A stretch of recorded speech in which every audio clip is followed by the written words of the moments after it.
بسم اللہ الرحمن الرحیم، السلام علیکم۔ ویلکم ٹو محبوب ٹی وی عمان نیوز۔ امید کرتے ہیں کہ آپ تمام دوست احباب خیر اور خیریت سے ہوں گے۔ پی آئی اے پاکستان انٹرنیشنل ایئر لائن، جو کہ اب قومی ایئر لائن نہیں رہی ہے،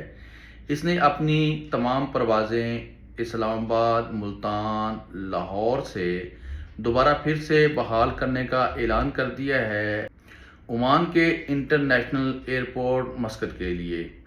ان پروازوں کی بندش سے بہت سے مسائل پیدا ہو رہے تھے۔ جن حضرات نے آؤٹ پاس لینا تھا یا جن حضرات کے ٹریول ڈاکومنٹس ختم ہو چکے تھے، بظاہر سی بات ہے کہ اگر آپ کے ٹریول ڈاکومنٹس، آپ کا قومی شناختی کارڈ اور اسی طرح آپ کا پاسپورٹ وغیرہ دیگر جو بھی آپ کے معاملات ہیں یہ تھوڑے پیچیدہ ہوتے ہیں، تو آپ کو آپ کے ملک کی قومی ایئر لائن کا ہی ٹکٹ لینا ہوتا ہے اور آپ کو آپ کی ملک کی قومی ایئر لائن ہی سفر کرنے کی اجازت دیتی ہے، یعنی کہ وہی آپ کو آپ کے ملک میں لے کر جاتی ہے۔ اس کے علاوہ کوئی اور ایئر لائن آپ کو ایکسیپٹ نہیں کرتی ہے اگر آپ کے ڈاکومنٹس جو ہیں وہ کلیئر نہیں ہیں، آپ کا پاسپورٹ ختم ہو چکا ہے، آپ کی نیشنل آئی ڈی کارڈ ختم ہو چکا ہے اور اسی طرح دیگر جو بھی معاملات ہیں، یعنی آپ نے آؤٹ پاس حاصل کیا ہے یا اور بھی بہت سارے معاملات ہوتے ہیں، تو اس صورت میں صرف اور صرف آپ کے ملک کی قومی ایئر لائن ہے وہی آپ کو سفر کرنے کی اجازت دیتی ہے، کیونکہ اس کو پتہ ہے یہ میرے ملک کا شہری ہے اور اس نے میرے ساتھ ہی سفر کرنا ہے۔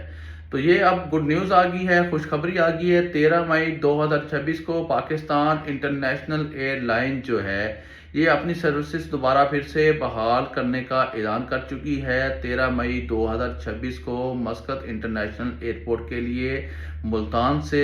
لاہور سے اور اسی طرح اسلام آباد سے۔ یاد رکھیں یہ سروسز عارضی طور پر معطل کی گئی تھی، عارضی طور پر روک دی گئی تھی خطے میں بڑھتی ہوئی کشیدگی کی وجہ سے اور تیل کی قیمتوں میں اضافے کی وجہ سے۔ آپ سب جانتے ہیں کہ اس وقت ایران اور امریکہ کے درمیان جو جنگی کشیدگی چل رہی ہے، اس وجہ سے آبنائے حرمز سے بہت سے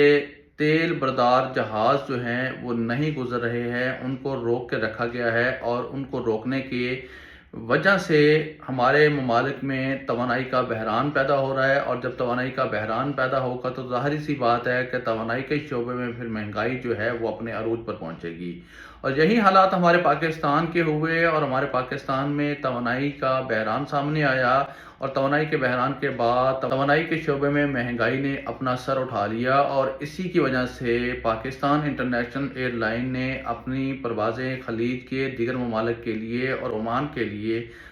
عارضی طور پر معطل کر دی تھی، لیکن فی الحال صرف عمان کے لیے باضابطہ طور پر اعلان کیا گیا ہے، باقی ممالک کے لیے اعلان نہیں کیا گیا ہے۔ اسی کے ساتھ میں چاہوں گا اجازت، اللہ حافظ۔